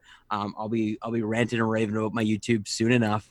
And then in the day, I work at Spin Master in marketing. So that's a toy and entertainment company. Well, dude, let me tell you something. We had a really good talk before the show. I'm feeling really good about right now. Cool. You're smiling. You look great. I do. Thank you, because I just came off of like 3 hours of sleep since the Sony PlayStation 5 reveal. Which, hey, real talk, real fast. How did you feel about that reveal? Did you get to watch it? I felt like I was watching an Xbox show with that weird variety of games. It was like so strange for Sony. Sony's usually like very calculated, and everything seems to be like dark, and then there's like moments of happiness and like that weird strawberry game. Everybody's talking about what is it? Bug snacks. You have to say it slow or else it sounds awful. It felt like E3 with a bunch of trailers, and you have no idea what systems they're releasing, what kind of like games are. Like some of these games are coming out for Apple Arcade, and I was like, what the fuck? This isn't a PS5 showcase. And like starting with GTA 5 is the weirdest fucking decision. Like, dude, I don't know why they did that. I don't know why either, and I can't even explain what they talked about there. But you know what? with that said, let's square up. Get it? A pun. The Last of Us Part 2. So first, usually, like, when I talk about, like, reviews or, give my impressions on something, I always want to talk about where I'm coming from, my point of view. So I want to talk to you about, where do you come from? You're approaching this game. What is your relationship with The Last of Us? What is your experiences, and what are you thinking about as you're walking into Part 2 of this game? I didn't play The Last of Us, the original, on the PS3. I waited till the PS4, and I think that was the first PS4 game I played. I think I don't remember. I remember really liking the story. I found the combat was awful, and like by the end, I just really wanted it to be over, which is a usual common problem I have with most games. They just drag and drag Right. and drag. But I liked it. I really liked Joel. I really liked Ellie. I loved how it ended. Like, loved how it ended. I don't know if I ever needed a sequel. And Right. then there was a spin-off, right? I don't think I ever Last played Behind. that either. Yeah, Yeah, I didn't play that one. that was really good. Yeah? Yeah, I just played it for the Road to Greatness, our Patreon show. It hits you in the feels. So the way you're describing it, because like a lot of people, I feel like they go into two camps with The Last of Us. It's either the greatest game ever made, or it's overrated and it sucks. I think it's one of the greatest video game stories. Yes. I'll give it that. Yes. And I feel like replaying the original game, I definitely understand games have aged. I mean, it's like at this point I'm playing it at 7 years old. So like I'm expecting controls to be better, but yeah, I do feel kind of like a tank and clumsy and kind of cluttered at times. So walking into Last of Us Part 2, you're kind of speaking to me like with Red Dead Redemption 2. Red Dead is one of my favorite games of all time. And I felt Me like... too, man. Dude, so fucking good. I love that game. I love it so much. And I felt so nervous about Red Dead 2. It didn't live up to Red Dead for me. I didn't like Arthur Morgan. I liked him. I liked the characters in that game, by God. But I felt like that too, like a lot of video games nowadays, it dragged. So, okay. So you're walking in. Did it ever drag? It was it was like almost too realistic that it wasn't a video game, and it just lost the fun aspect of it. Now, with that said, Part 2, Last of Us, just the boilerplate right here, again, no spoilers, this is spoiler free. Did Naughty Dog learn from the lessons of Red Dead or Rockstar, or did they fall into the same trap as Rockstar? I feel like they took a lot of the same things that Rockstar did, and there's some very long walking scenes where it's just dialogue, and it feels like a grind and a chore to get through, and the dialogue is out of this world. It's very, very good, but it's also very boring to just like push forward and walk and kind of stumble. It just feels so it feels so realistic that it's not fun anymore. Ooh, that's interesting as all hell. Yeah. All right. And because there were so many complaints about Red Dead and how slow those parts on the horse were, and and I liked those moments a lot in Red Dead, only because the horse felt fast and it was kind of fun to gallop around and it looked nice. But with The Last of Us, it's just so dreary, and the walking is just very, very wooden feeling. But it does build on the story more and makes it a deeper, you have a deeper connection to the character. So I understand what they were going for. Okay. So let's kind of start with... I need to mention. Yeah, go for it. When you say no spoilers, I literally cannot talk about spoilers. Sony snipers will take me out. Shuhei Yoshina's on the roof of a toothpick, and he's just like, say something, Brock, I dare you. Literally, in the embargo, it doesn't actually say anything about I can't talk about the embargo. And this is the craziest embargo I've ever seen on a game. Like, the amount of things that are in red being like, no, you can't say this, you can't say this, you can't say this. And I've definitely seen frustration with other reviewers on what they can and can't say. And it will be very interesting come next week when this game goes out there and people start playing with it to see people's reactions and people like the few of us that have played it before, how they our actual like full views of said game, because there's a lot I want to say and I can't. So it'll make for a lot of, I think, debates. Okay. That's for sure.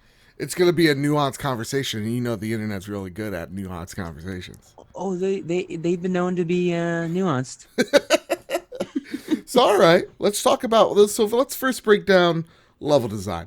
Now, personally, I loved the original's level design. To me, I'm type of the person that like I want to go to every corner and explore as much as I can. And I feel like there was always something around the corner that rewarded you for exploration. With Naughty Dog saying that this is their most open map, that this is their most vast levels, that they really wanted to make sure this world felt lived in. Does that hold true in The Last of Us Part 2? Does it feel like you're actually in a neighborhood rather than a strict tunnel that's leading you to the destination?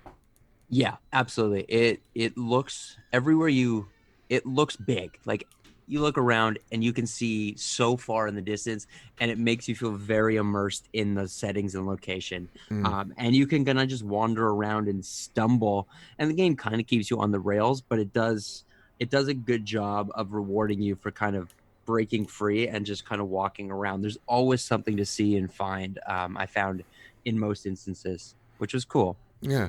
Now, so pretty much that kind of, did that help your experience of the game? Did you ever feel like it hindered at a point? Because they also talk about elevation in this game as well, where they're like, you have a jump button.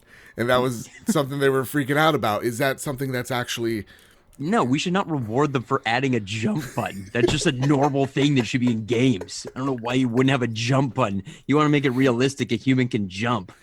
You know, well, then make a poop button. I don't know. Listen, but so did it help you get immersed in that world with the level design? Did it feel like you were ever, I guess, lost? Yes, and yes. Again, it's clearly on the rails, but there's multiple paths to get to each destination, which makes you feel like you're way more in control than you really are. And how they do it is just brilliantly. Okay. And with that, let's see, because I don't want to, again, get you in trouble and Shu takes you out. Man, I get myself in trouble all the time. Let's just do this thing. All right. Does it feel like again, it feels like a neighborhood, but like, do you see when you're walking down, like, let's just say a hallway or a road, and you're like 20 feet away, that's going to be a combat encounter? Is it that type of level design? No, not really. It's pretty, and there's a lot of rooms you go into and you're like, oh, something's going to jump out at me, and there'll be nothing in there, which then made the element of surprise even more terrifying.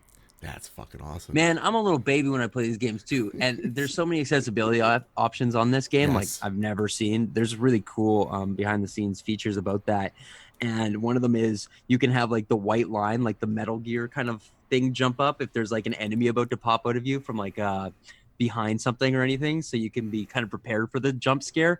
Oh, I definitely use that thing, man. That's really awesome. And speaking of accessibility, there's over like 60 options, right?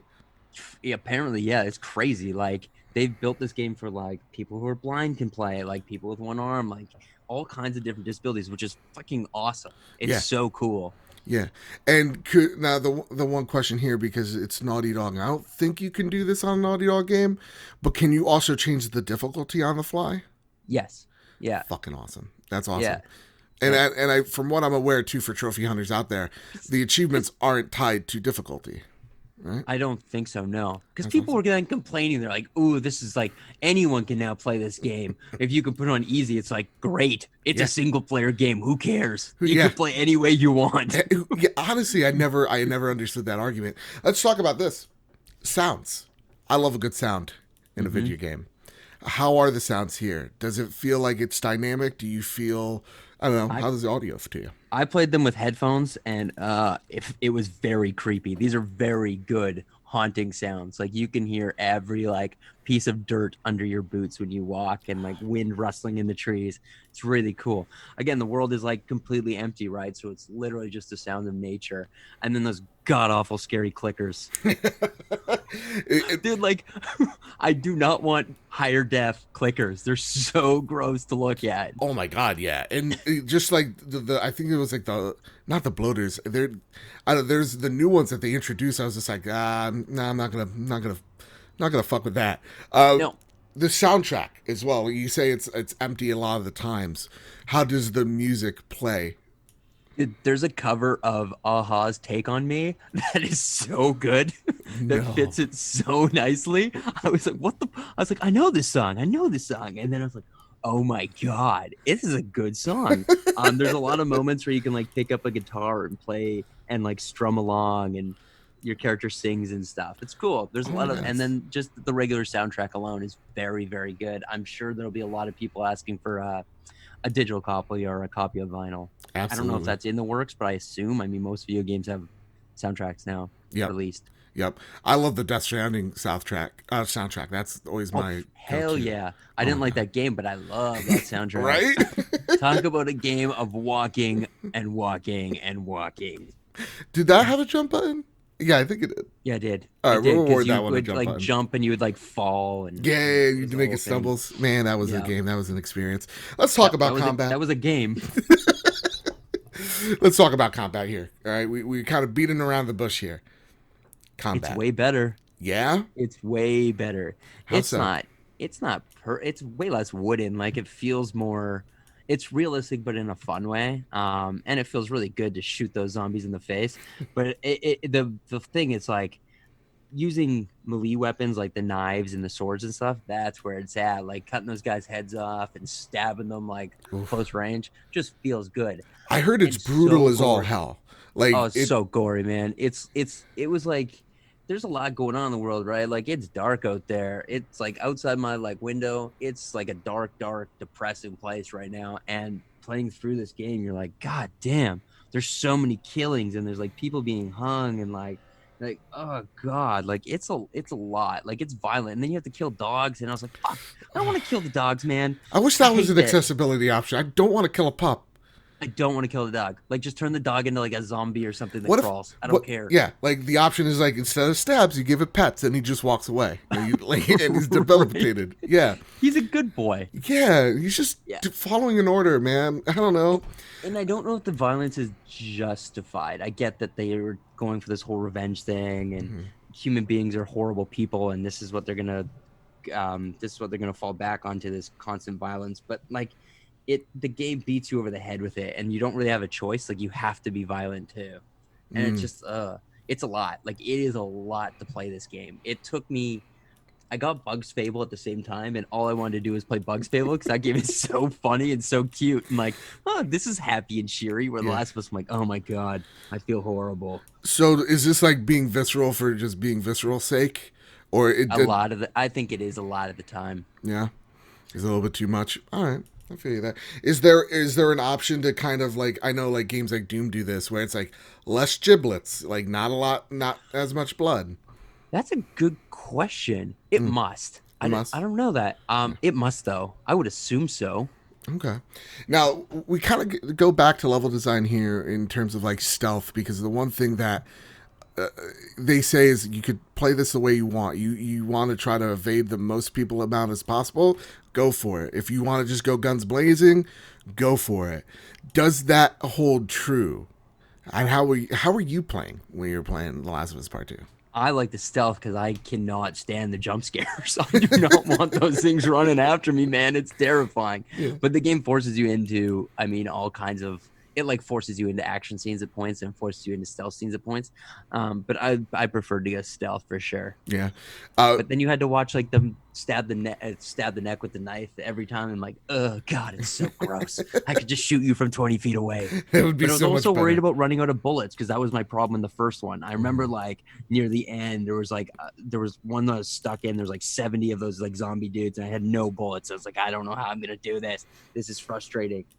I already know. I'm already predicting there's going to be one person in the comments going, "They're not zombies, they're clickers." Okay, they go don't tick, worry. tick, Whatever. tick. Yeah, clickers. They're infected first and foremost. Yeah. Okay, the fungal monsters. Yeah. Talk about the fungal monsters. When they chase you, is it like, oh fuck, all right, I have to fight? Like, does it force you into combat that way, or can you outrun people to the next objective? I think you have to kill them. All right. Yeah, I mean, I didn't run past anybody. Okay. And maybe on a side stuff, like the side mission kind of stuff. But there's side missions. like the side collectibles and stuff. Okay. All right. Yeah. Okay. And how's the AI? Speaking of things that are going to chase you, both infected and non. Nothing to write home about. Okay. Yeah, I mean they like run at you, and the stealth is pretty easy. Do They're you, not they're not the smartest. Yeah. I wish in games, and this just goes for any game in general, that like we get past the point of like graphics and shiny things and we focus on like AI that's gonna actually outsmart me. Do you ever feel like though like the AI are working with each other, or do you feel like they're just like mindless? I know that was one of my troubles with The Last of Us replaying it, was just like sometimes the AI are just complete dum-dums and it doesn't feel like they're communicating with each other and they're running past each other just blatantly confused. Do you feel like at least there is a sense of, oh, the AI is coordinating? Man, that's a good question. I know. I'm good at these, man. Damn, you're a Any question. professional. I know, man. I mean, kind of. Okay. Yeah. I mean, yeah, I guess so. When I think about it like that, yeah. I mean, if they hear something, they all run at you. Mm-hmm. They're pretty good about that. The one cool thing that I was seeing, and the one thing that I loved about the original Last of Us was just like they will like when you shoot someone, they'll be like, someone shot Jerry. How are those character interactions? Those were so always some of my favorite, of just like the AI kind of talking to each other and building that world around you. Did they go a step above in The Last of Us Part 2? Yes. I like that. Yeah. A one-word answer. Yeah. Okay. Oh, yeah. Yes. Yes. Shallow and pedantic. Yes. Shallow and pedantic. Let's talk about customization then. All right. All right. Okay. See, I don't want to push you because again, Shuhei, he's again toothpick in the mouth. He's ready to fire. How far does the customization go? For the guns? Yeah. Not much. Not much? It's pretty basic. I feel like it's the same as, again, I haven't played the first one in 4 or 5 years. Yeah. But I feel like it's pretty close to the same. Okay. You have four slots to upgrade on most guns, and then you can get better at building like knives and stuff like that. But it's pretty basic. Now, does the knife run out? Because I remember the worst thing about Last of Us is goddamn duct tape and scissors to make a goddamn shiv. Yeah, the knife runs out. Son of a bitch. Yeah, is it like charges or it just breaks? Breaks. Then you have to find another one. I think. Yeah. Okay. Right? Yeah. Yeah? Yeah. You want to double down on that one? Yeah, I'm pretty sure it breaks. Sure. Okay. Is it more? Because you have to make more, so yeah, it breaks. Yeah. Okay. So but is it at the very least? Is it lenient? I guess on giving you more uses than just one. Yeah. Oh yeah. Shifts. Yeah. It's kind of like not so much of it like. It has like a durability. Do you think more like a percentage durability? You see that in games? There's no like on-screen durability. I'm trying to think now. Maybe it doesn't break. I remember in the first one that was really annoying, and I didn't have that problem in this one. Let's think back. I don't know, man. I don't know. It's fine. Don't worry. We're in a pandemic. Because you can upgrade it. You can upgrade and get new ones. But okay. I think you might always have the knife now. I don't know. Okay, so that's one mystery. Hey, guess what? This review, you'll figure it out. All right. I only played for like 30 hours. Yeah, so figure it out, gang. Jeez. The safe rooms. We saw in the trailer, one guy just came up and like fucking rocked your shit. He punched you in the back of the head. Are safe rooms not safe? I didn't have any problem with that. Not if you clear out the room beforehand. Oh shit. I mean, other than like a few moments, but like those are pre rendered or whatever you want to call them, like predetermined. Okay. But for the most part, like you had a lot of downtime, like a little too much downtime at points. That's for sure. Like there was just up until like it's like midway is really where the action really kicks in. Otherwise, it's like the beginning is very, very slow. How slow are we talking about? Is this Red Dead 2 in the snow slow? Kind of. There's some big action pieces, but like for the most part, like you're not really fighting very much. You're exploring a lot, and I kept expecting more action. I was like, this is very easy breezy. Okay. But there's reasons for it too. Like it's all again, it's all dependent on its story, and everything is very thought out. the story. Well, then let's just talk about the story. And again, I know this is probably where all This is where I'm like, there's like 7,000 rules. there's a couple of like red dots on your face. I don't know what that's all about. Yeah. Well, I think the problem here is, I mean, there was the leaks, right? Like there was the unfortunate leaks, and Naughty, I don't think they knew what to do when that happened.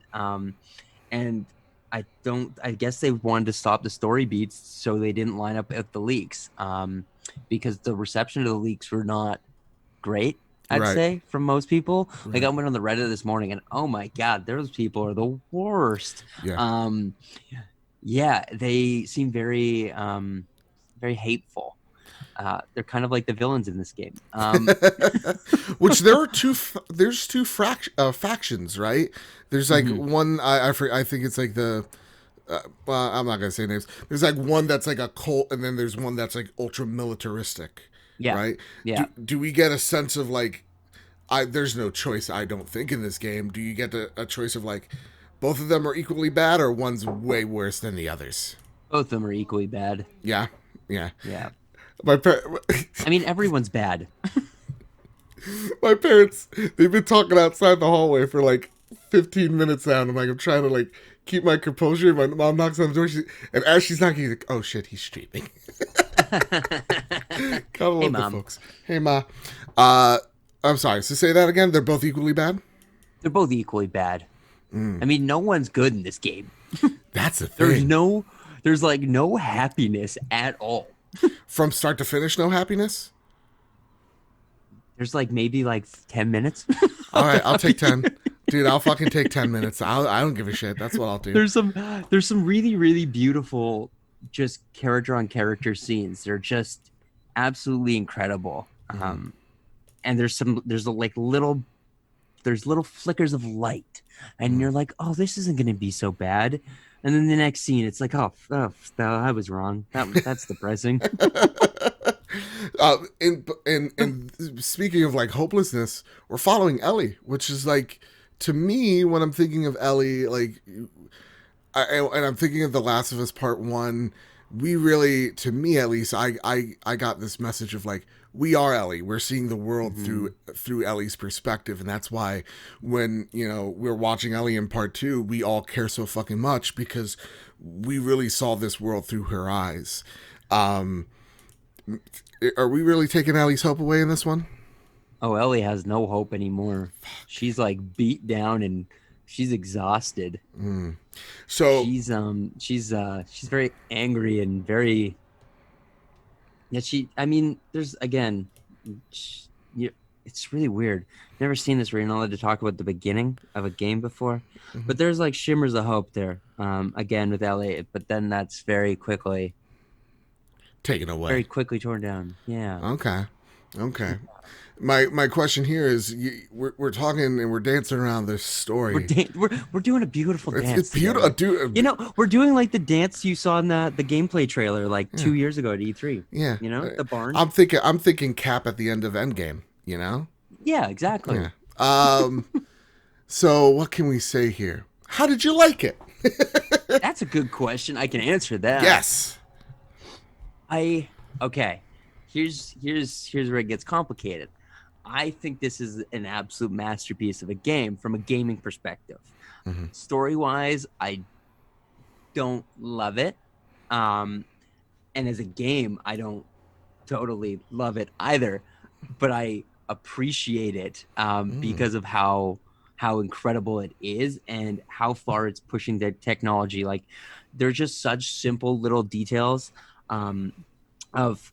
Like, I love how like something so simple you don't really see and you don't ever like really notice. You're like, oh, it's just a video game. We'll never get that kind of immersion. But in this, you actually get that. Like, just things with, you have a partner and you're jumping on like a horse, and you jump on the horse, but your partner needs to get on the horse. In most games, you can just start riding away and your partner will just magically appear on your horse or whatever. This, you actually have to wait, and there's like a moment of the person like putting the foot into the saddle and pulling herself over, and it's like, again, it's slow, but it is very immersive and it feels real. And characters get tired and they take like a breather and stuff. And like your AI partner, when you ask me about AI for the enemies, it's like average, but your AI for your partners and the other characters in the game that are on your side is very, very good. Much better than the first one, where Ellie would kind of just run into danger. This is like much better, which is cool, and it just feels like, holy shit, this is the future of video gaming. I wish it wasn't so boring and gory, but it's very, very good, and they really tried to tell this really powerful story, and whether that worked or not, I personally, I'm not a massive fan of it, but it is a really, really good game. I wish it didn't come out at this very dark time. Do you think in life it do you think the story and why you're not so much in love with it does with what we're dealing with as of this point in time? And people, if you're living in the future, remember, open up your space book to year 2020. It's 17 there. Crazy shit's happening this timeline. Absolutely bonkers. It was very hard to distance myself from the real world and this game when playing it, and especially with the protest starting is when I first got my hands on it. It's like that's chapter 18 in the books, kids. Yeah, there's just so much going on, and I'm very actively involved in that and reading about what's going on and seeing what's going on, and it's just horrifying. And then to escape, and video games have always been an escape for me, where I want to enjoy myself and have fun, and this is not fun at all. Like, there's no fun moments in this game. It's incredibly tense and stressful and depressing and dark. So it sucks, and I wish it would have come out, and who knows what the future holds. Like, this could get worse and later on down the year. And then you're like, could get worse. We don't know. These killer hornets could take over, and people could turn into clickers, and we could all be fucking killing each other. Right. But I don't know. Maybe the end of the year would be nicer, though. Maybe October's a really nice, smooth month. Everyone is happy. Trump dies of a heart attack and doesn't get reelected. Who knows? But maybe that would be a better time to play this game, when it's not just so bleak out. And I couldn't bring myself to not distance myself from playing because of what's going on. They went hand in hand, and this game is a post-apocalyptic future, and I feel like we're living in a post-apocalyptic future right now. It is. I mean, there's a virus to take over. There's a virus in real life right now. People can't leave their house and see their family. There's a lot of real world, and then when the game feels so real and feels so realistic, it blurs the line, right, of what's reality and what's not. And oh my god, it's a lot. It was a lot to take in, and I've been interested. I've seen a few other reviews. I want to read more tonight and see what other people are thinking, but from what I gather, it's like, this isn't a fun game, but again, it's a masterpiece of a game, and it's very hard to explain that, I guess. And I'd really tried. I reviewed it. My review came out this morning, and I was really trying to put into words what it felt like to play. And I think it's an important game to play, and only because of how much it does and how beautiful it looks and how immersive it is. But God, it's so depressing. I think and again, well, first off, this is a PlayStation show, so you have to say that this is a 10 out of 10 masterpiece. That's the first and foremost thing. Right. Well, the snipers will take me out if I don't. Right? Exactly. He's fine, Shu. So yeah, that's the conversation as well. The consensus is yeah, this game isn't fun, but it is something from all the interviews, at least, or reviews, it's something we strongly recommend. It's it's not fun, but it is a must play. Do you feel like this is because I don't believe in review scores whatsoever. Me neither. I hate them. They're stupid. Hate them. They're stupid. Okay. From A to Z. Yeah. If you want to have a 1 to 10, fine by me. But if you put an 8.5 or 8.3, just fucking round that down and round that up. It doesn't make a difference. And then people argue about that point. Come on. Do you recommend this game? Yes. I recommend eventually playing this game. And I feel like most Last of Us fans will be very, and there's a lot of you who love the game. I can see your poster of The Last of Us behind your head. There's a lot of fans of this of the original. I think they're gonna really like this one and what it does. There'll definitely be some moments where people are like, "What the fuck? How dare they?" but I mean, it all kind of it all works. It's just it's a lie. It's really hard to recommend. I would if I didn't have to review this game, I probably would have just not played it right now. I would have kept playing Bug Fable. Right. Right. I can't stress how much I like Bugs Fable. So go out there, buy Bugs Fable, and then come back. Or download that. What's that thing? What's that deal they have? The Black Lives itch.io bundle for like $5, whatever you want to donate. Oh my god, there's like 1900 games in that thing now, including like paper and pen role playing games and stuff. I sent that to a few of my friends. Like I got that. I like have most of these games, but hell, that game pack is sick. Yep. It's fantastic. So okay, at the end of the day, it kind of feels like you kind of flip flopped here. When The Last of Us original part 1, you loved the story, didn't care much about the combat and stuff. In this one, you're like, I like the gameplay a lot, not the biggest fan of the story. Am I getting that right? Yeah, it's just the story is just so violent, so violent, and again, just so realistic. So I appreciate what it's doing. It's just not an enjoyable experience. Is it fucking strange that you're telling me it's like it's not enjoyable? It's not fun. This is not, you're not going to fucking Disneyland, and I'm just like, yep, this is what I want. I want my heart to hurt. Yeah, that is weird. I'm trying to like compare it. Like to me, I really like I like Red Dead 2. It had its moments, that's for sure. There were some really fun missions. It was not as good as Redemption by any means. Like there was no fun missions like there was in Redemption. But again, I really liked the characters, and I liked how they like interacted with each other. And I really like the characters on display here. But the game does things with certain characters. I don't even know how to say this, man, without like it takes some really big leaps, and it'll really push people. That's for sure. So do you feel at the end of the day, with the story being so polarizing, I'm getting here. Man. Wait till the internet gets a hold of this story. That's dude. what I'm thinking. It's gonna be polarizing. Because I could already tell from people from the preview review spoilers, like, this guy's not a fake fan. He doesn't understand what The Last of Us is. And then Friday happens, and they're just like, what did Neil Druckmann do to Ellie? This used to be such a great game. Yeah. People are possessive characters, right? And there's definitely, and you can't satisfy everyone, and there's definitely going to be people disappointed, and suck it up, man. Like if you don't like it, then move on. Yeah. Does this feel at the end of the day, because I know there's a lot of comparisons to Red Dead here, but I do feel, and if you liked Red Dead, I'm sorry, or Red Dead 2, I'm sorry, whatever.